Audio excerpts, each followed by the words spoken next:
England, 1841. London society had spoken its final judgment upon Lady Beatrice Haraway with the cold finality of a tomb being sealed. The daughter of the late Viscount Haraway had committed the unpardonable sin of loving where she ought not, and for this transgression she would be erased from the glittering world that had once celebrated her beauty and grace. The whispers had begun in the drawing rooms of Mayfair, spread through the ballrooms of Belgravia, and finally reached the ears of her uncle, the current Viscount, who had wasted no time in arranging her exile to the remote convent of St. Catherine in the windswept moors of Northumberland. Arthur Clarence Ravensdale, Duke of Thornfield, stood at the window of his London residence, his tall frame silhouetted against the grey morning light that filtered through the heavy velvet curtains. His dark hair, slightly dishevelled from a sleepless night, fell across his broad forehead as he clutched the letter that had arrived at dawn. The words swam before his eyes, each syllable a dagger to his heart. Lady Beatrice Haraway had been sent away, removed from society, banished to a life of prayer and penance for the crime of having allowed herself to be seen in his company without proper chaperoning on 3 occasions. 3 occasions. 3 stolen moments of conversation in a garden. 3 instances of laughter shared over a volume of poetry. 3 times when their eyes had met across a crowded room and the entire universe had seemed to contract to that single point of connection. For these innocent transgressions, she had been condemned, and Arthur knew with bitter certainty that the true fault lay not with Beatrice, but with him. He was a duke, possessed of wealth and title that placed him beyond the reach of scandal, while she was merely the orphaned niece of a man who viewed her as little more than a burden to be managed. The injustice of it burned through his veins like molten iron, transforming his grief into something harder and more dangerous. He thought of the last time he had seen her, at the Duchess of Marlborough's ball 3 weeks past. She had worn a gown of pale blue silk that brought out the extraordinary colour of her eyes, those remarkable eyes that seemed to shift between grey and green, depending upon the light and her mood. Her chestnut hair had been arranged in elegant curls, and when she had turned to look at him across the ballroom, he had seen in her expression a mirror of his own longing. They had not danced that evening, propriety and her uncle's watchful glare preventing even that innocent contact, but Arthur had memorized every detail of her face, never imagining it would be the last time he would see her in society.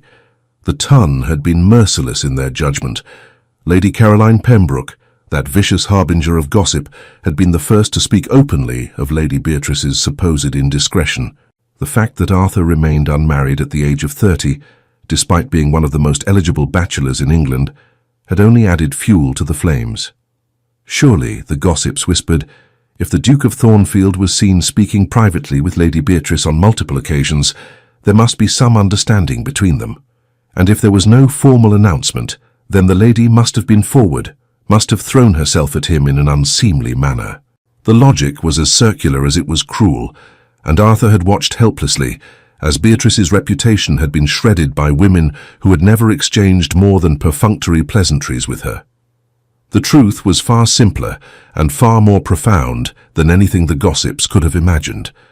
Arthur Ravensdale had fallen in love with Lady Beatrice Haraway the moment she had contradicted him during a discussion of Byron's poetry at a literary salon 6 months earlier.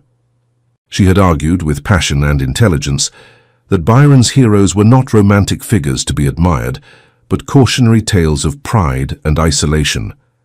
Her cheeks had flushed with the intensity of her conviction, and her eyes had flashed with a fire that had captured Arthur's attention completely. He, who had been surrounded by simpering debutantes and calculating mammas his entire adult life, had finally met a woman who spoke her mind without artifice or calculation.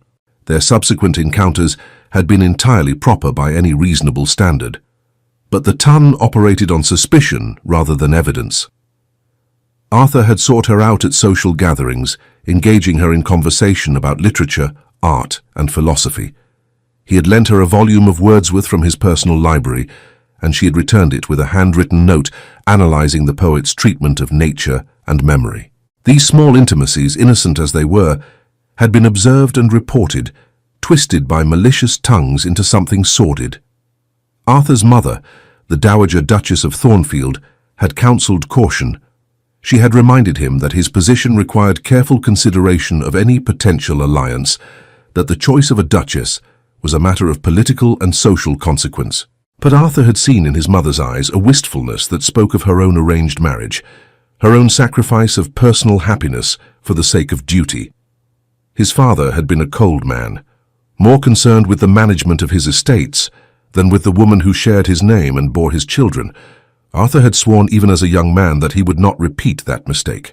Now as he stood in his study with the letter crumpling in his fist, Arthur made a decision that would scandalize society even more thoroughly than any whispered gossip. He would go to Northumberland. He would find the convent of St. Catherine. And he would bring Beatrice home regardless of the cost to his reputation or standing. The rules that governed the ton, the invisible chains of propriety and expectation that bound every action and word, suddenly seemed as insubstantial as morning mist. What value had his title, his wealth, his position, if he could not protect the woman he loved from unjust persecution? His secretary, Mr. Pemberton, entered the study with his usual quiet efficiency, but stopped short upon seeing his employer's expression. The Duke's face, normally composed in the aristocratic mask expected of his station, was transformed by raw emotion. His grey eyes, which could be as cold as winter steel when conducting business, now burned with fierce determination.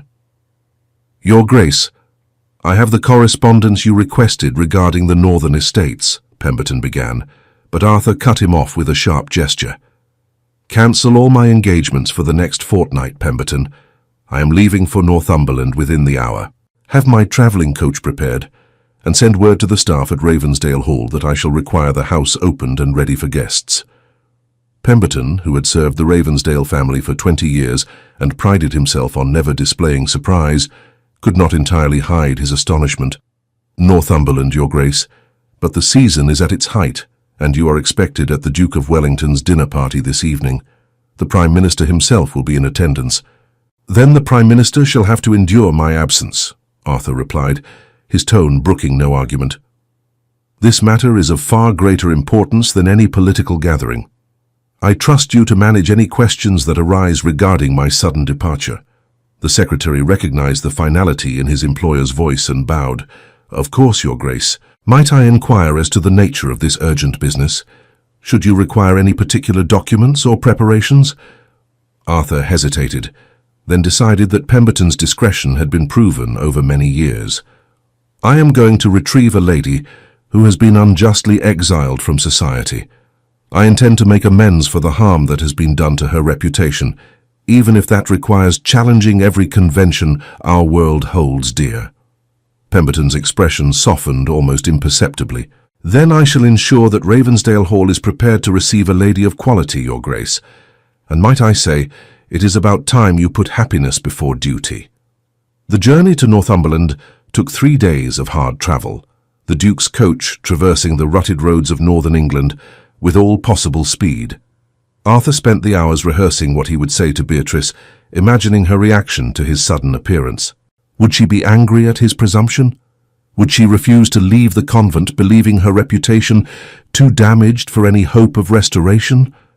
Or would he see in her eyes the same love that had been evident in their stolen glances across crowded ballrooms? The countryside gradually transformed, from the gentle hills and cultivated fields of the Midlands to the wild, wind-swept moors of the north. Arthur watched the landscape through the coach window, noting how the very air seemed different here, cleaner and sharper, untainted by the coal smoke and gossip of London. Stone walls divided fields where sheep grazed, and ancient standing stones marked places where pagan rituals had once been performed. This was a harder, older England, a place where the conventions of Mayfair seemed as distant and irrelevant as the court customs of a foreign land. The convent of St. Catherine sat atop a rocky outcropping that overlooked a valley carved by centuries of wind and water. The building itself was medieval, its grey stone walls thick enough to withstand both the elements and the turbulent history of the borderlands. A single road, barely more than a track, wound its way up the hillside to the convent gates. As Arthur's coach laboured up the incline, he caught his first glimpse of the place that had become Beatrice's prison. The gates were opened by an elderly nun whose weathered face suggested a lifetime of prayer and hardship. She regarded the ducal crest on the coach door with neither awe nor servility, merely the calm patience of one who has long since ceased to be impressed by worldly titles. "I am the Duke of Thornfield," Arthur announced as he stepped from the coach, his travel cloak billowing in the sharp wind. "I have come to speak with Lady Beatrice Harroway on a matter of utmost urgency." The nun's expression did not change. "This is a house of contemplation and prayer, Your Grace. We do not receive gentlemen callers regardless of their rank. The young ladies who reside here have been entrusted to our care for their spiritual edification, and we take that responsibility most seriously." Arthur had anticipated this obstacle. "Then I shall speak with your Mother Superior. This is not a social call, sister. I have travelled 3 days from London on business that concerns Lady Beatrice's welfare and future. Surely your vows of Christian charity extend to allowing me an audience with your abbess." The nun studied him for a long moment, her sharp eyes taking in the quality of his clothing, the earnestness of his manner, and something else that Arthur could not quite identify. Finally she nodded. "Wait here. I shall inquire if Mother Abigail will receive you." Arthur was shown into a small parlour that was as austere as everything else he had seen of the convent. The walls were whitewashed stone, unadorned save for a simple wooden cross. The furniture consisted of 2 straight-back chairs and a small table, all of plain construction. A narrow window looked out over the valley, and Arthur moved to it instinctively, his restless energy unable to bear the confines of the small room. Somewhere within these walls, Beatrice was living a life utterly foreign to everything she had known. She who had sparkled in ballrooms, who had debated philosophy with some of London's finest minds, who had loved music and dancing and the theatre, was now confined to a routine of prayer and silence. The injustice of it made Arthur's hands clench into fists. Mother Abigail, when she finally appeared, was a woman of perhaps 60 years, with an intelligent face and eyes that seemed to see far more than Arthur was comfortable revealing.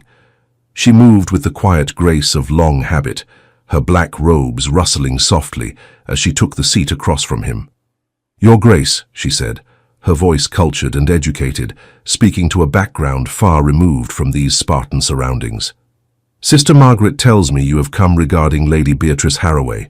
I must tell you at the outset that the lady's uncle, Viscount Harroway, has placed her in our care with explicit instructions that she is to have no contact with the outside world for a period of 1 year. We are bound to honor his wishes as her legal guardian." Arthur leaned forward, his intensity evident in every line of his body. "Mother Abigail, I have come to make amends for the harm that has been done to Lady Beatrice.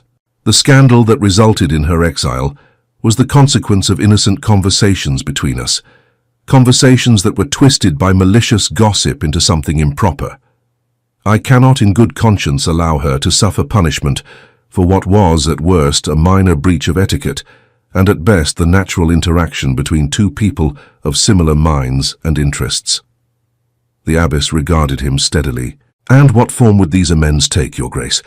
Do you propose to restore her reputation through some public gesture, to challenge those who spoke ill of her, or perhaps," and here her voice took on a knowing quality, "you have come to offer her the protection of your name?" Arthur met her gaze without flinching. "I have come to offer her my heart, Mother Abigail, and with it my name, my title, and everything I possess. I love Lady Beatrice Harroway with a depth of feeling I did not know myself capable of experiencing. I fully intend to make her my Duchess, if she will have me, and to devil with anyone who dares question the propriety of our union." For the first time, Mother Abigail smiled, and Arthur saw in that expression a warmth that transformed her austere features. "There is honesty in your words, Your Grace, and passion. Both are qualities we see too rarely in men of your station. However, I must ask you to consider carefully what you are proposing. The scandal surrounding Lady Beatrice has not diminished in the 3 weeks since her arrival. Indeed, I have received letters from London informing me that the gossip has only intensified. Should you marry her now, you will be attaching yourself to that scandal. Your family, your peers, your position in society, all will be affected." "Then they will be affected," Arthur replied firmly. "I have spent my entire life meeting the expectations of others, fulfilling the duties of my position, conducting myself with the propriety demanded of a duke.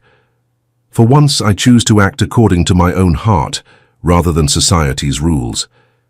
If that makes me a scandal, then I embrace it gladly." Mother Abigail was silent for a moment, her fingers steepled before her in an attitude of contemplation. "Lady Beatrice has adapted to our life here with remarkable grace," she said finally.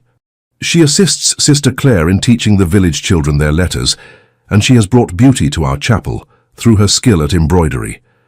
But I have seen the sadness in her eyes, the longing for a world she believes lost to her forever.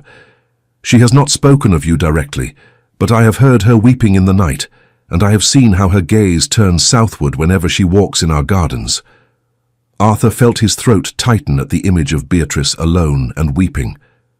"Then let me ease her sorrow, Mother Abigail. Allow me to speak with her, to tell her that she has not been forgotten, that there is still hope for happiness.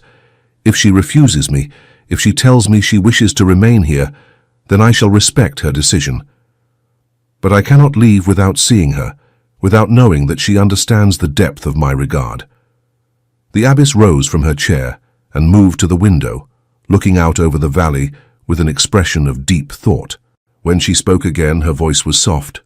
"I was not always a nun, Your Grace. I was once engaged to be married to a young man I loved deeply, but my father discovered that my betrothed had no fortune beyond his good name and noble heart, and he forbade the match. I was sent to this convent much as Lady Beatrice was, to forget my unsuitable attachment. That was 40 years ago, and not a day has passed that I have not wondered what my life might have been had I possessed the courage to defy convention." She turned back to Arthur, and he saw in her eyes a mixture of regret and resolve. "I will allow you to see Lady Beatrice, Your Grace, though I risk the displeasure of Viscount Harroway in doing so. But I do this not for you, but for her. Every woman deserves the chance to choose her own destiny, even if that choice comes with consequences. I shall send for her now. You may speak with her in this room, and I shall ensure you are not disturbed." Arthur felt a wave of gratitude so intense it nearly unmanned him. "Thank you, Mother Abigail. Your kindness will not be forgotten." The abbess paused at the door. "See that you are worthy of her, Your Grace. Lady Beatrice is a rare soul, intelligent and compassionate, with a strength of character that many mistake for fragility. She deserves a man who will value her mind as well as her beauty, who will stand beside her as an equal, rather than expect her submission as a subject." "I am well aware of Lady Beatrice's extraordinary qualities," Arthur replied. "Indeed, it is precisely her strength and intelligence that have captured my heart so completely. I can only hope that I prove worthy of the gift she might bestow in accepting me." The minutes that passed after Mother Abigail's departure were perhaps the longest of Arthur's life. He paced the small room, alternately rehearsing and discarding speeches, his mind racing through 1,000 possible outcomes. What if Beatrice had come to hate him for the role he had played in her downfall? What if the weeks of isolation and prayer had convinced her that she was better off without the complications of love and society? What if she simply no longer felt the connection that had seemed so powerful during their brief encounters in London? The sound of approaching footsteps made his heart hammer against his ribs. The door opened, and Beatrice entered, her movements hesitant and uncertain. She wore the simple grey dress that was evidently the garb provided to ladies residing at the convent, and her chestnut hair was covered by a modest cap. But no amount of plain clothing could diminish her beauty or disguise the intelligence that shone in her eyes. Those eyes, grey-green and luminous, widened in shock as she recognized him. Her hand flew to her throat in an instinctive gesture of surprise, and for a moment she seemed unable to speak. Arthur drank in the sight of her, noting the slight shadows beneath her eyes that spoke of sleepless nights, the way her fingers trembled as they clutched at her skirts, the pulse that beat rapidly at the base of her throat. "Your Grace," she finally managed, her voice barely above a whisper, "I cannot imagine what brings you to this remote place. Surely there must be some mistake, some urgent business regarding my uncle that requires my attention." Arthur crossed the room in 3 swift strides, stopping just short of the proper distance propriety demanded. He wanted desperately to take her hands in his, to erase the formal barrier of title and convention, but he restrained himself, knowing that she needed to understand his purpose before he presumed on any intimacy. "There is no mistake, Beatrice," he said, deliberately using her Christian name, watching her eyes widen further at the familiarity. "I have come 3 days through wind and weather for the sole purpose of seeing you, of speaking truths that should have been spoken months ago. I have come to beg your forgiveness for the pain my attention caused you, and to offer you a means of escape from this exile." Beatrice pressed her lips together, and Arthur saw her struggling to maintain her composure. When she spoke, her voice shook slightly despite her obvious effort at control. "You owe me no apology, Your Grace. The fault, if fault there was, lay in my own lack of discretion. I should have been more careful to observe the proprieties, more mindful of appearances. I allowed myself to enjoy our conversations too openly, to respond too enthusiastically to your interest in my opinions. My uncle was quite clear in explaining how my behavior reflected poorly upon my family's name." "Your uncle," Arthur said, unable to keep the contempt from his voice, "is a pompous fool who values appearances more than justice, convention more than compassion. You committed no sin, Beatrice, unless being intelligent and articulate is now considered unseemly in a woman. Our conversations were innocent, our conduct entirely proper. The only crime committed was by those who twisted innocent friendship into something sordid through their malicious gossip." She turned away from him, moving to the window where she stood looking out over the valley. The late afternoon light streamed through the narrow opening, illuminating her profile in gold and shadow. Arthur thought he had never seen anything more beautiful, more heartbreakingly lovely, than this woman standing alone in a shaft of sunlight. "Whether our conduct was proper is immaterial now," Beatrice said quietly. "My reputation is ruined beyond repair. No amount of protestation or defense can restore what has been lost. This is my life now, Arthur, this convent with its silence and prayers. In time, perhaps, I shall find peace here, shall learn to accept my fate with grace." The sound of his Christian name on her lips sent a thrill through Arthur, despite the sadness of her words. It was the first time she had addressed him so informally, and he took it as a sign that the rigid barriers between them were beginning to crack. "I refuse to accept that this is your fate," he declared, closing the distance between them until he stood just behind her, close enough that he could catch the faint scent of lavender from her hair. "I have not traveled across England to stand by helplessly while you resign yourself to a half-life of isolation. Beatrice, look at me, please." She turned slowly, and when her eyes met his, Arthur saw that they were bright with unshed tears. The sight of her distress was nearly his undoing, but he forced himself to continue, to speak the words that had been burning in his heart since the moment he had received the letter announcing her exile. "I love you," he said simply, the 3 words carrying more weight and meaning than any elaborate declaration. "I have loved you since the evening you argued so passionately about Byron, since the afternoon you laughed at my pretensions regarding Italian painting, since every moment I have been privileged to spend in your company. I love your mind, your spirit, your courage, and your kindness. I love the way you think, the way you speak, the way you see the world with such clarity and compassion." Beatrice's breath caught audibly, and a single tear escaped to trace a path down her cheek. "Arthur, you must not say such things. Whatever affection existed between us, it is impossible now. You are a duke, expected to marry someone of impeccable breeding and untarnished reputation. I am a ruined woman, exiled from society, with nothing to offer but scandal and shame." "You offer me everything I have ever wanted," Arthur countered fiercely. "Love, companionship, intellectual partnership, genuine connection. These are worth more than all the impeccable breeding and spotless reputations in England. Marry me, Beatrice, become my duchess, and together we shall face down every gossip and critic. I have wealth enough to be independent of society's approval, position enough to weather any scandal. What I cannot weather is a lifetime without you." She stared at him in disbelief, her hand pressed to her heart as if to contain its wild beating. "You would marry me, knowing what it would cost you? The censure of your peers, the disappointment of your family, the whispers that would follow us wherever we went." "I would marry you tomorrow if you would have me," Arthur replied, and then, throwing caution entirely to the wind, he dropped to one knee before her, taking her hand in his, despite the breach of propriety such contact represented. Beatrice Harroway, you are the finest woman I have ever known. Your exile has been a source of torment to me, knowing that my attention was the cause of your suffering. Allow me to transform that suffering into joy. Say that you will be my wife, and I swear upon everything I hold sacred that I shall spend the rest of my days proving myself worthy of the gift." Beatrice looked down at him, her free hand covering her mouth as tears flowed freely now. "But Arthur, the world will say I trapped you, that I maneuvered you into offering for me. They will claim I planned this scandal to secure a duke for a husband. Let them say what they will," Arthur said, his voice rough with emotion. "I know the truth, and you know the truth. That is all that matters. The opinion of those who would speak such lies is worth nothing to me. My mother will welcome you, I promise you that. She has long wished for me to marry for love rather than duty. My friends, those whose good opinion I value, will judge you on your own merits. As for the rest, they may think what they please. I am done living my life according to the dictates of people I do not even respect."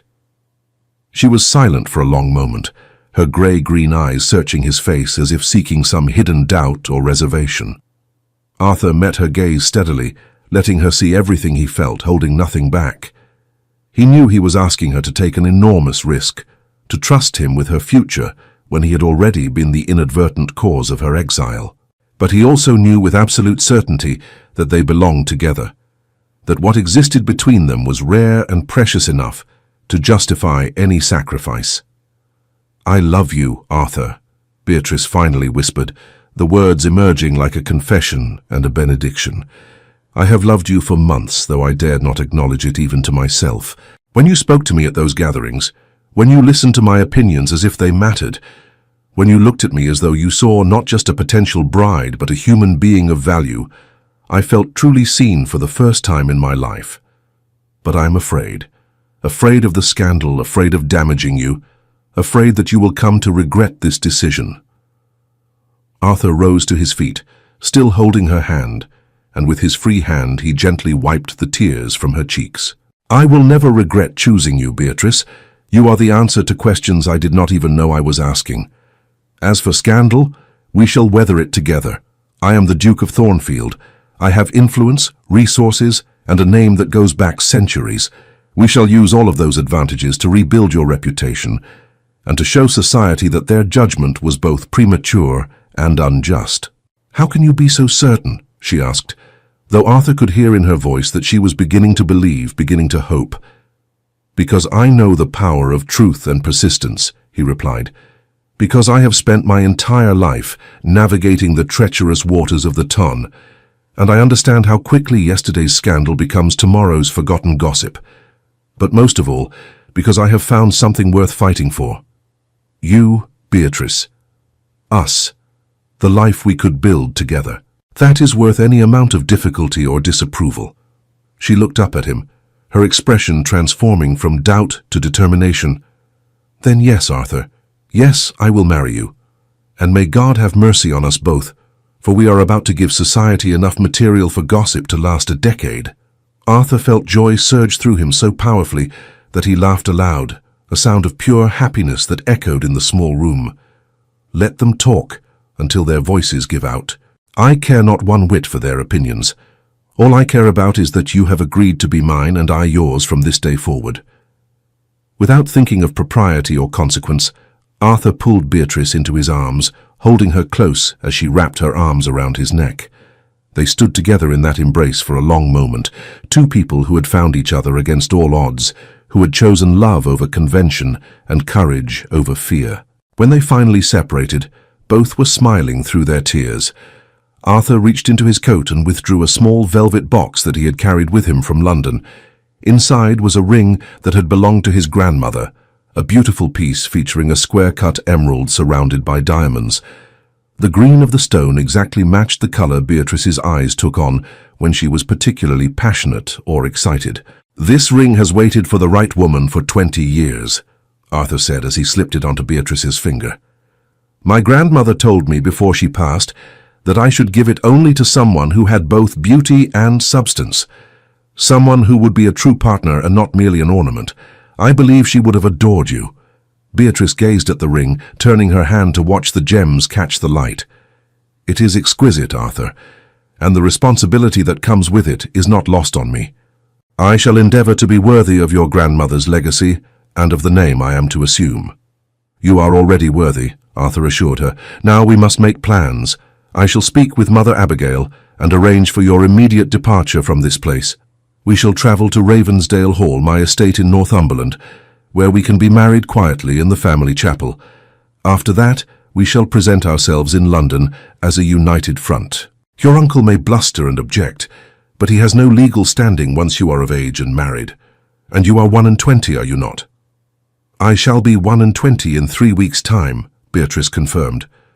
"But Arthur, should we not wait until after my birthday? My uncle could cause difficulties if we proceed before I am legally independent." Arthur's jaw tightened at the mention of the Viscount. "Your uncle has caused quite enough difficulties already. But you are right that we should proceed carefully. Very well, we shall spend the next 3 weeks at Ravensdale Hall, properly chaperoned by my mother, whom I shall send for immediately. On the day of your birthday, we shall be married, and by the time your uncle learns of it, the deed will be accomplished and there will be nothing he can do to prevent it." "You have thought of everything," Beatrice marveled. "But will your mother truly welcome me? She does not know me, and all she will have heard are the scandalous rumors." "My mother has longed to see me happy for years," Arthur said confidently. "She married for duty and position, and while she never complained, I could see the emptiness in her life. She will recognize in us what she never had with my father, and she will be overjoyed. Trust me in this, Beatrice. Mother Abigail has already agreed to allow your departure once I explained my intentions. All that remains is for you to gather your belongings and say your farewells to this place." Beatrice took a deep breath, squaring her shoulders in a gesture of determination that Arthur found utterly charming. "Then let us begin. The sooner we leave this convent, the sooner we can start our life together." The journey back to Ravensdale Hall was far different from Arthur's anxious trip north.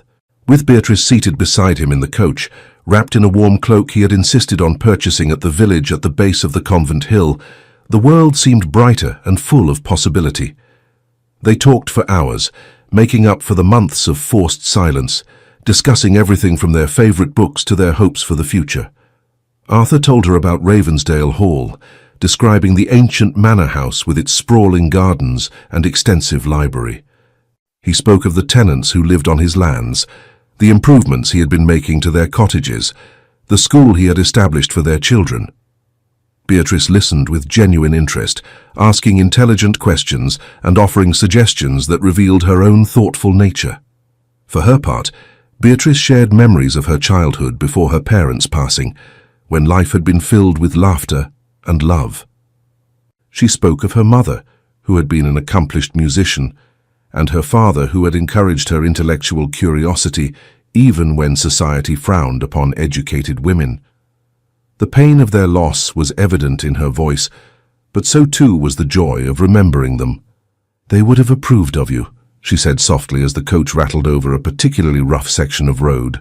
"My father always said I should marry a man who could challenge me intellectually, who would appreciate my mind rather than merely tolerating it. And my mother insisted that love was more important than any amount of money or status." "Then I shall have to live up to their expectations," Arthur replied, taking her hand and raising it to his lips. The gesture was tender and respectful, yet it sent a thrill through both of them that spoke of deeper intimacies to come. They spent the first night at a respectable inn, with Beatrice carefully ensconced in a private room under the watchful eye of the innkeeper's wife, whom Arthur had generously compensated to serve as chaperone. Arthur spent a sleepless night in his own chamber, alternating between euphoria at Beatrice's acceptance and anxiety about the challenges that lay ahead. He penned a long letter to his mother, explaining the situation in detail and begging her to come to Ravensdale Hall with all possible speed. He knew the Dowager Duchess would have questions and concerns, but he trusted in her love for him and her own romantic nature to win the day. Ravensdale Hall exceeded even Arthur's descriptions. The ancient house, built of honey-coloured stone, stood in the midst of parkland that stretched for miles in every direction. The formal gardens were beginning to show the first hints of spring, with crocuses pushing up through the last patches of snow. The house itself was a harmonious blend of Tudor and Georgian architecture, with mullioned windows and elegant columns coexisting in surprising unity. The staff, alerted by Arthur's letter, had prepared the house for the reception of its master and his unexpected guest. Mrs. Davies, the housekeeper, was a woman of mature years and impeccable discretion, who welcomed Beatrice with warmth that spoke well of Arthur's character as an employer. The best guest suite, a series of interconnected rooms with views over the gardens, had been aired and furnished with fresh flowers and every possible comfort. "It is beautiful," Beatrice breathed as she stood at the window of her sitting room, looking out over the landscape. "I had not imagined such tranquility existed anywhere in England." Arthur, who had followed her into the room despite propriety suggesting he should remain in the hallway, moved to stand beside her. "This is to be your home, Beatrice. These lands, this house, all of it will be yours as much as mine. I want you to be happy here." She turned to him with a smile that transformed her face. "I shall be happy wherever you are, Arthur. The house is magnificent, but it is your presence that makes it feel like home." The Dowager Duchess arrived 2 days later, traveling in her own coach with her lady's maid and a mountain of luggage. Arthur waited anxiously in the entrance hall, with Beatrice standing nervously at his side. He had assured her repeatedly that his mother would welcome her, but he could see the doubt in her eyes, the fear that she would be judged and found wanting. The Dowager Duchess of Thornfield was a tall, elegant woman in her late 50s, with silver hair and the same grey eyes that Arthur had inherited. She swept into the entrance hall with the bearing of one accustomed to command, her travelling cloak billowing behind her. Arthur felt Beatrice tense beside him, and he gave her hand a reassuring squeeze before stepping forward to greet his mother. "Mother, thank you for coming with such haste. I know the journey must have been tiresome, but your presence here means everything to me." The Dowager Duchess embraced her son briefly, then turned her penetrating gaze upon Beatrice. For a moment that seemed to stretch into eternity, she studied the young woman standing before her, taking in every detail from the simple gown to the nervous clasping of hands. Beatrice, to her credit, met the Duchess's scrutiny with quiet dignity, neither cowering nor displaying false bravado. "So you are Lady Beatrice Haraway," the Dowager Duchess said at last, her voice giving nothing away. "The young woman who has caused such upheaval in London society, and more importantly, who has captured my son's heart so completely that he has abandoned the season to rush to Northumberland." "Your Grace, I am sensible of the irregularity of this situation," Beatrice began, her voice steady despite her obvious nervousness. "I can only assure you that I never intended to cause any scandal or difficulty for your son. My regard for him is sincere, and I shall endeavour to be worthy of the honour he has bestowed upon me by asking for my hand." The Dowager Duchess continued to study her for another long moment. Then, to Arthur's immense relief, her stern expression softened into a smile. "My dear child, any woman who can inspire my son to act with such decisive passion, to throw caution to the wind and follow his heart, has already proven her worth. Arthur has spent his entire life being dutiful, responsible, and proper. It is high time he did something impulsive for love." She stepped forward and took both of Beatrice's hands in hers. "Welcome to our family, my dear. I have read Arthur's letter most carefully, and I understand the circumstances that led to your exile. Society can be unutterably cruel, particularly to women who dare to be intelligent and independent. But we Ravensdales have weathered scandals before, and we shall weather this one. The important thing is that you and Arthur are united in your feelings for one another." Beatrice's eyes filled with tears of relief and gratitude. "Thank you, Your Grace. Your acceptance means more than I can adequately express. I promise you shall not regret extending your kindness to me." "None of this Your Grace nonsense," the Dowager Duchess declared warmly. "You shall call me Mother Catherine, or simply Mother if you prefer, as you are to be my daughter. Now, Arthur, you may release Lady Beatrice from your vigilant watch and allow me to become better acquainted with her. We ladies have much to discuss, including the details of a wedding that must be arranged with both speed and dignity." Over the following days, Ravensdale Hall became a hive of activity as preparations for the wedding commenced in earnest. The Dowager Duchess, despite her acceptance of the unconventional circumstances, insisted that propriety be observed as much as possible. Beatrice and Arthur were not permitted to be alone together, though they managed to steal moments in the library and during walks in the garden, always with a maid or footman hovering at a discreet distance. Mother Catherine, as Beatrice had begun to call her, proved to be an invaluable ally. She took charge of ordering Beatrice's trousseau, using her own modiste who travelled from London with trunks full of fabrics and patterns.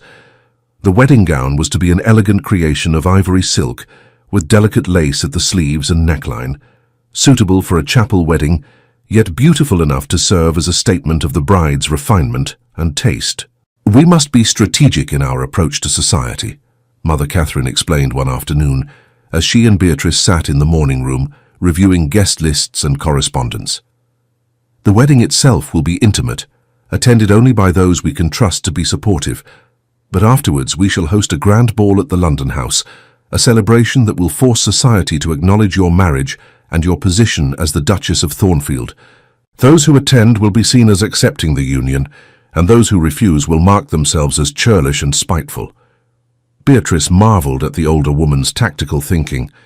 "You make it sound like a military campaign." "My dear, that is precisely what it is," Mother Catherine replied with a knowing smile.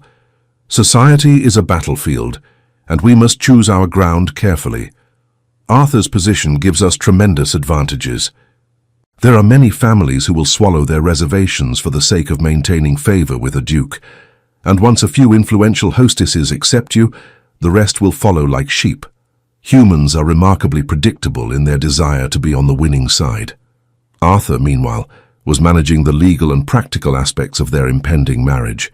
He had sent word to Beatrice's uncle, the Viscount Harroway, informing him in the most formal terms possible that Lady Beatrice would be marrying the Duke of Thornfield on her 21st birthday. The letter had been crafted to give the Viscount no grounds for objection, while making it abundantly clear that his opinion on the matter was neither sought nor required. The response, when it came, was exactly what Arthur had expected. Viscount Harroway wrote in outraged tones about his niece's ingratitude, about the Duke's presumption in removing her from the convent without his permission, and about the scandal that would surely result from such a hasty marriage. The letter concluded with a barely veiled threat to contest the marriage on grounds that Beatrice had been manipulated or coerced. Arthur read the letter aloud to Beatrice and his mother over dinner, his voice dripping with disdain. "The man actually has the audacity to suggest that I have somehow compromised you into accepting my proposal, as if 3 weeks in a convent under the supervision of nuns could provide any opportunity for impropriety." "My uncle has always valued appearances over truth," Beatrice said quietly. "He was content to exile me to avoid scandal, but now that I am to marry a duke, he no doubt regrets his hasty decision. I suspect he had hoped to eventually arrange a marriage for me to some minor gentleman who would overlook my damaged reputation in exchange for my modest dowry." "Well, he has lost that opportunity," Arthur declared firmly, "and once we are married, he will have no claim over you whatsoever. I have instructed my solicitor to ensure that every legal detail is attended to properly. There will be no grounds for him to challenge the marriage, no matter how desperately he might wish to do so." As Beatrice's birthday approached, the atmosphere at Ravensdale Hall grew increasingly joyful. The house staff, who had quickly come to admire their future duchess for her kindness and lack of pretension, decorated the chapel with spring flowers and ribbons. The village church bells were to ring out in celebration, and Arthur had arranged for a feast to be provided to all his tenants in honor of the occasion. The night before her birthday, Beatrice stood once again at the window of her sitting room, looking out over the moonlit gardens. She heard a soft knock at her door and called permission to enter, expecting her maid. Instead, Mother Catherine appeared, wrapped in a dressing gown and carrying a small wooden box. "I thought you might be unable to sleep," the Dowager Duchess said gently. "I know I could not rest easy the night before my own wedding. May I sit with you for a moment?" "Of course," Beatrice replied, gesturing to the chairs by the fireplace, "though I confess I am surprised you wish to spend time with me so late in the evening. Surely you must be exhausted from all the preparations." Mother Catherine settled into her chair with a sigh of contentment. "My dear child, I have been looking forward to this conversation. You see, I have something I wish to give you, and something I wish to tell you, and both are best done in private." She opened the wooden box to reveal a stunning necklace of pearls interspersed with sapphires. The gems glowed in the firelight, clearly pieces of significant age and value. "This necklace belonged to Arthur's grandmother, the woman whose ring you now wear. She gave it to me on the day I married Arthur's father, along with some advice that I have never forgotten." Beatrice leaned forward, captivated by both the beauty of the jewelry and the emotion in Mother Catherine's voice. "What did she tell you?"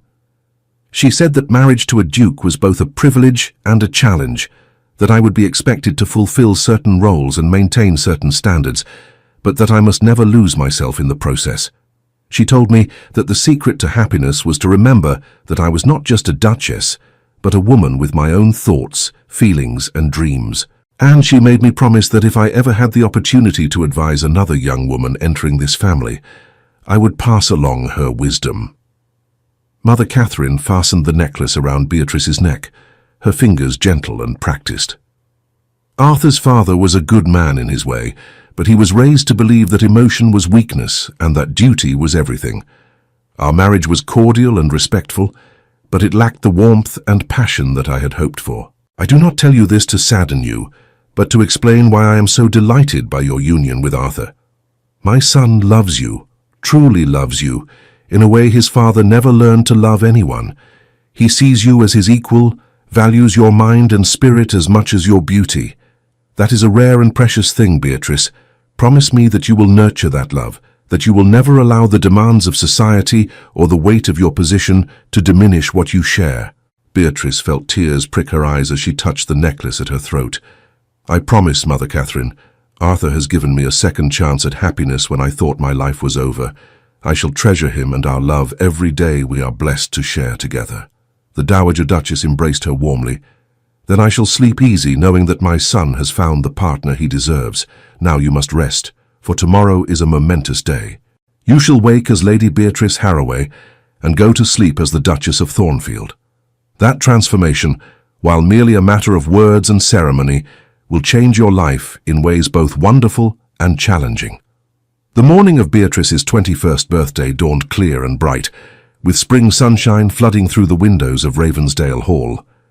Beatrice was awakened early by her maid, who brought breakfast on a tray along with a note from Arthur. The message was brief but heartfelt, expressing his love and anticipation for the ceremony to come. The morning passed in a flurry of activity as Beatrice was bathed, dressed, and coiffed for her wedding.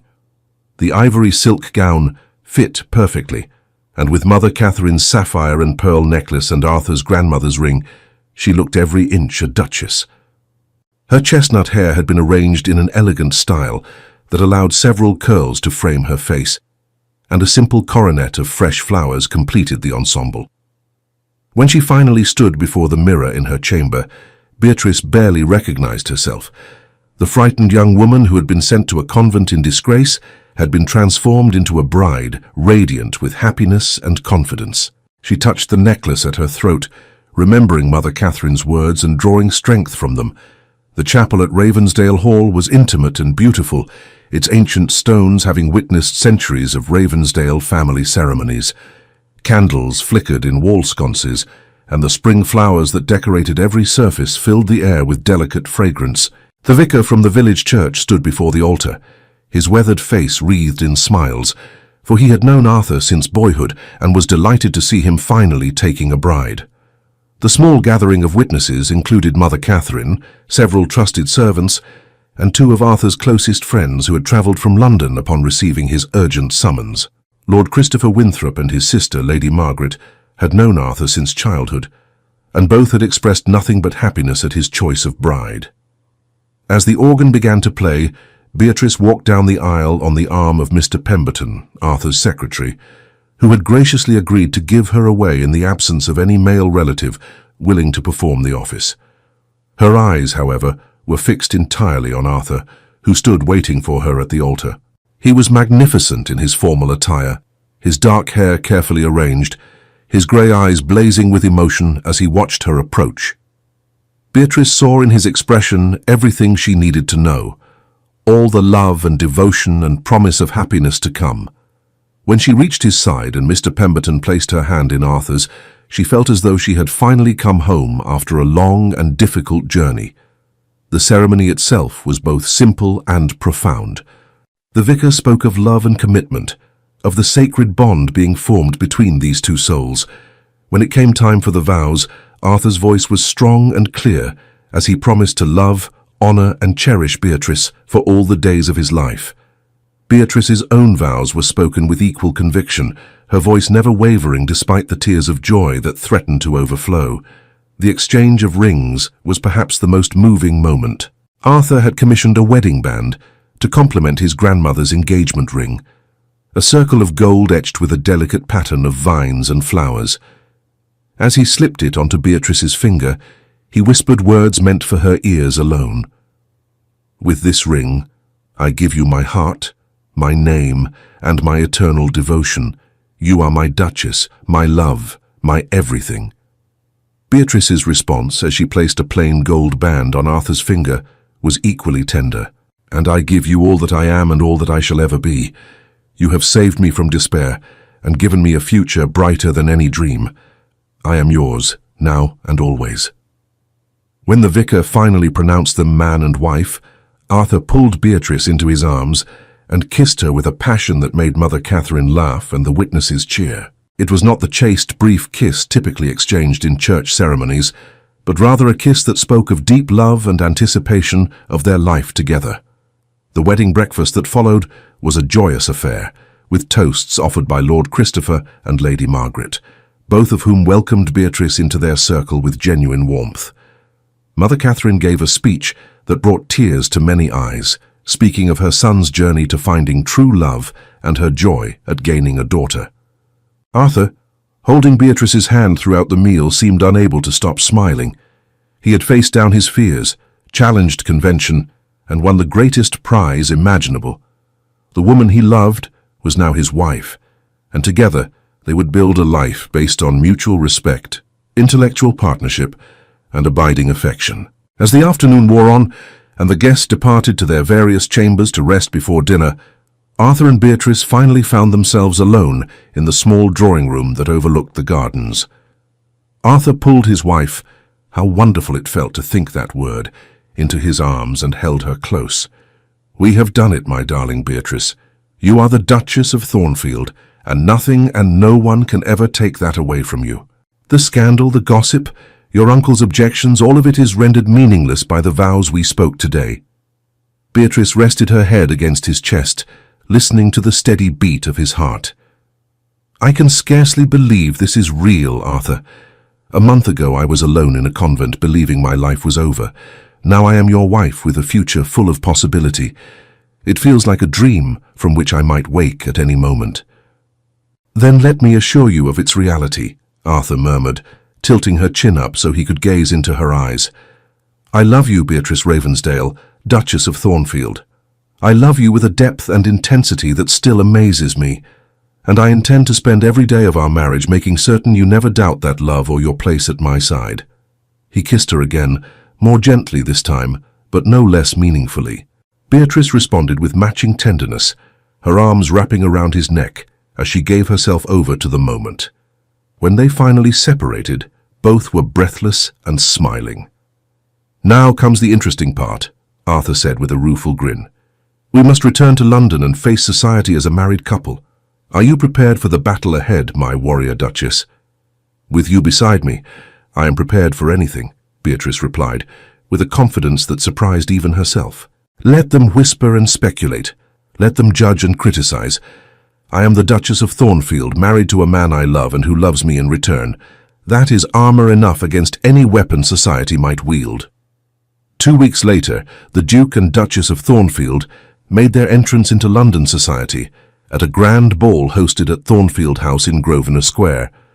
The event had been planned with meticulous care by Mother Catherine, who understood exactly how to leverage the family's influence and connections.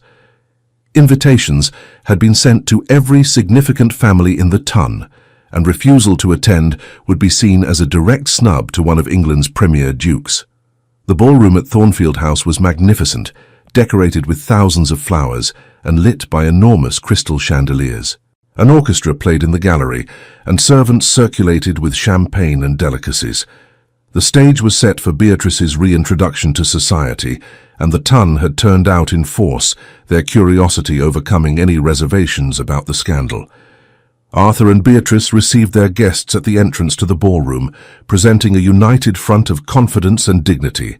Beatrice wore a gown of deep sapphire silk that brought out the colour of her eyes, along with Mother Catherine's necklace and a diamond tiara that had belonged to Arthur's grandmother. She looked every inch a duchess, her bearing regal and her manner gracious. The whispers, of course, were inevitable. Beatrice could hear the susurrus of gossip that followed in their wake as they moved through the ballroom. But she held her head high, her hand resting lightly on Arthur's arm, and met every curious gaze with calm assurance. Arthur, for his part, was the picture of pride and devotion, introducing his duchess with unmistakable affection and making it clear that anyone who treated her with anything less than respect would answer to him. The turning point came when the Duchess of Marlborough, one of the ton's most influential hostesses, approached them with a warm smile. "Your Grace, Duke Arthur, how delightful to see you both. Lady Beatrice, or rather Duchess Beatrice, may I say that marriage clearly agrees with you. You look absolutely radiant." The Duchess's public approval was like a dam breaking. Suddenly, other guests felt emboldened to approach and offer their congratulations. Lady Caroline Pembroke, that vicious gossip who had been instrumental in spreading rumours about Beatrice, found herself increasingly isolated as former allies flocked to curry favour with the new Duchess. When the orchestra struck up a waltz, Arthur led Beatrice onto the dance floor, and every eye in the ballroom watched as they moved together with perfect synchronicity. They spoke softly as they danced, their words intimate and private despite the public setting. "You are magnificent," Arthur whispered. "I have never been more proud of anyone in my life. Look how they watch you, how they scramble to gain your favour. You have already won, my darling." "We have won," Beatrice corrected gently. "This victory belongs to both of us, to our courage in choosing love over convention. But Arthur, I confess I am grateful for your presence beside me. Facing these people alone would have been infinitely more difficult." "You shall never have to face anything alone again," Arthur promised. "We are partners in all things, united against whatever challenges may come. That was my vow to you in the chapel at Ravensdale Hall, and I intend to honour it every day of our lives." As the evening progressed, Beatrice found herself surrounded by women eager to make her acquaintance. Several confessed in hushed tones their admiration for her courage in defying convention to marry for love. Young ladies looked at her with something approaching envy, while their mammas calculated furiously how they might secure similar advantageous matches for their own daughters. Lord Christopher Winthrop, dancing with Beatrice later in the evening, while Arthur spoke with political associates, expressed his delight at the evening's success. "You have carried the day splendidly, Your Grace. I dare say that by tomorrow morning the scandal will be entirely forgotten, replaced by a new narrative about the great romance between the Duke of Thornfield and his Duchess. Society does love a love story, particularly when it involves wealth, title, and a happy ending." "I hope you are correct, my lord," Beatrice replied, "though I confess that even if the gossip were to continue, it would matter less to me now. I have Arthur. I have a position that allows me to do genuine good in the world, and I have the respect of those whose opinions I value. The rest is merely noise." By the end of the evening, as the last guests departed, and Arthur and Beatrice finally found themselves alone in the drawing room, both were exhausted but triumphant. Arthur pulled his wife into his arms, loosening her elaborate coiffure and pressing kisses to her temple. "It is done, my love. You have been officially accepted by society as the Duchess of Thornfield. Any remaining whispers will fade with time, and your reputation is restored. You are free to take your rightful place in the world." Beatrice looked up at him, with eyes that shone with love and gratitude. "I am free because of you, Arthur, because you had the courage to shatter every limit society placed upon us, to fight for our love, when it would have been easier to bow to convention. I shall spend the rest of my life being worthy of that sacrifice." "It was never a sacrifice," Arthur replied firmly. "Choosing you was the easiest decision I have ever made. You are my heart, Beatrice, my conscience, my joy. Everything I have, everything I am, is better because you are part of it. In the months and years that followed, the Duke and Duchess of Thornfield became known not just for their romantic story, but for their partnership in all things. Beatrice used her position to champion causes close to her heart, establishing schools for girls and supporting artists and writers. Arthur involved her in the management of his estates, valuing her insights and intelligence in all business matters. They had their challenges, certainly. Beatrice's uncle continued to send occasional letters filled with recriminations and demands, but Arthur ensured they never reached his wife's eyes. Lady Caroline Pembroke and her ilk continued to whisper their poison, but found their influence waning as Beatrice's genuine kindness and grace won over even the most hardened skeptics. The birth of their first child, a daughter they named Catherine after Arthur's mother, cemented Beatrice's place in society completely.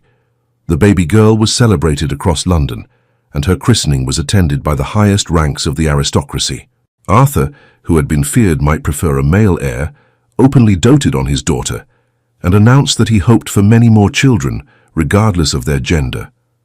Mother Catherine, watching her son and daughter-in-law navigate the challenges of marriage and parenthood, found a happiness she had never known in her own marriage. She became a devoted grandmother and a trusted advisor, her strategic mind helping to guide the younger couple through the occasional pitfalls of aristocratic life. As for Beatrice and Arthur, their love only deepened with time. They never forgot the difficult journey that had brought them together, the scandal and exile that had nearly separated them forever. But those trials had forged a bond that proved unbreakable, built on a foundation of mutual respect, intellectual companionship, and profound affection. On their 5th wedding anniversary, Arthur presented Beatrice with a portrait he had commissioned, depicting her not in the formal style typically reserved for duchesses, but in a more intimate setting. The painting showed her in the library at Ravensdale Hall, surrounded by books with sunshine streaming through the window, and a smile of genuine happiness on her face. "This is how I see you," Arthur explained, as Beatrice gazed at the portrait with tears in her eyes. "Not as a duchess adorned in jewels and finery, though you wear those beautifully, but as the woman I love, the brilliant, compassionate, remarkable person who has made my life infinitely richer. I want this portrait to hang in our private sitting room, where I can see it every day and remember how blessed I am." Beatrice turned to embrace her husband, her heart overflowing with emotion. "Do you remember the day you came to the convent, Arthur? How terrified I was, how certain I was that my life was over. I thought I had been sent there to be forgotten, to fade away into obscurity. But instead, you shattered every limit that had been placed upon me. You gave me back not just my freedom, but my sense of worth and possibility." "You gave me far more," Arthur countered gently. "You taught me that love is worth any risk, that true partnership is worth more than all the approval society can offer. You showed me how to be brave enough to follow my heart, even when it meant defying every expectation placed upon me. We saved each other, my darling Beatrice, and we continue to do so every day." They stood together in their library, surrounded by the books they loved, in the house that had become their sanctuary, and reflected on the extraordinary journey that had brought them to this moment. Society, which had once seemed so powerful and judgmental, had faded into the background.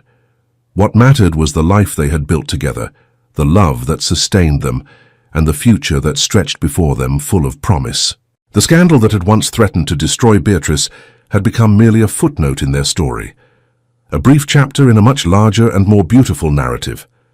Those who had condemned her so readily had either been won over by her grace and character, or found themselves increasingly irrelevant as the Duke and Duchess of Thornfield's influence and popularity grew. History would remember them not for the scandal, but for the love story that transcended it. In an age when marriages were typically arranged for advantage, and affection was considered secondary at best, Arthur and Beatrice Ravensdale stood as an example of what was possible when two people had the courage to choose each other despite every obstacle. Their story became the stuff of legend, whispered by young ladies who dreamed of finding such love themselves, and by young gentlemen who aspired to Arthur's courage in defying convention. The convent of St. Catherine, which had been meant as Beatrice's tomb, became instead a symbol of the darkness before dawn, the trial that must be endured before happiness can be fully appreciated. And through it all, through every triumph and challenge, every joy and sorrow, Arthur and Beatrice remained united. They had shattered the limits that society sought to impose, had proven that love could indeed conquer scandal and fear, and had built a life together that was as fulfilling as it was unconventional.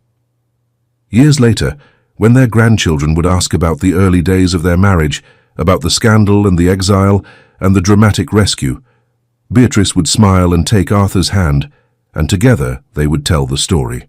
Not as a cautionary tale about the dangers of defying society, but as a testament to the transformative power of love, courage, and the willingness to fight for what truly matters.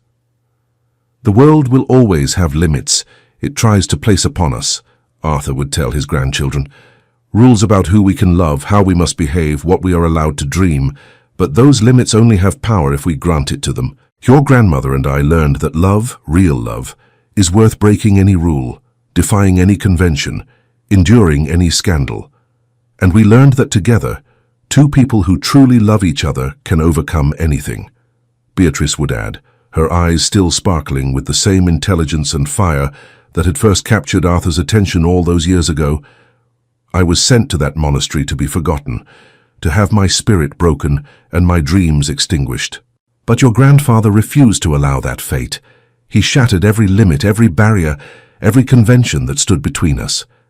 And in doing so, he taught me the most important lesson of all, that we are only as imprisoned as we allow ourselves to be, and that true freedom comes not from external circumstances, but from the courage to choose our own path. As the sun set over Ravensdale Hall, casting golden light across the gardens where generations of Ravensdales had walked, Arthur and Beatrice would look at each other with the same love and devotion that had sustained them through every trial. They had been tested by scandal, separated by injustice, and challenged by society's disapproval. But they had emerged victorious, not because they were perfect, but because they had refused to give up on each other or on the possibility of happiness. Their story was a reminder that sometimes the greatest love stories are born not in ease and comfort, but in adversity and struggle. That the truest test of devotion is not how we behave when everything is perfect, but how we fight for each other when everything seems lost. And that the limits society places upon us are only as strong as our willingness to accept them. In the end, Lady Beatrice Haraway had not been forgotten in that remote monastery. Instead, she had been transformed, refined by trial, and ultimately elevated to heights she could never have imagined. And Arthur Clarence Ravensdale, Duke of Thornfield, had proven that true nobility lies not in blindly following society's rules, but in having the courage to write one's own story, to choose love over convention, and to shatter every limit in pursuit of genuine happiness. Their love had scandalized London, defied convention, and ultimately transformed not just their own lives, but the lives of countless others who drew inspiration from their courage. They had shown that it was possible to be both aristocratic and authentic, to hold positions of power while remaining true to one's heart, and to build a marriage based on equality and mutual respect, even in an age that rarely valued such things. As night fell over Ravensdale Hall, and Arthur and Beatrice retired to their private chambers, they carried with them the knowledge that their love story would endure long after they were gone. It would be told and retold, inspiring future generations to believe in the possibility of true love, to fight for their own happiness, and to never accept the limits others try to impose. For they had proven beyond any doubt that love, when it is real and true and fought for with every ounce of courage one possesses, can indeed shatter all limits and triumph over every obstacle. And that is a lesson worth remembering, worth celebrating, and worth passing down through the generations. Thank you for staying with us until the end of this emotional journey. If this story touched your heart, we invite you to subscribe, like, comment, and share our channel. Your support inspires us to keep creating more stories of love, redemption, and breathtaking twists. Help us reach our first 2,000 subscribers, and together we'll continue sharing tales that warm the heart. At the end of this video, you'll see a suggestion for another of our historical stories. Click and let yourself be enchanted by another unforgettable tale, with all our gratitude, echoes of romance.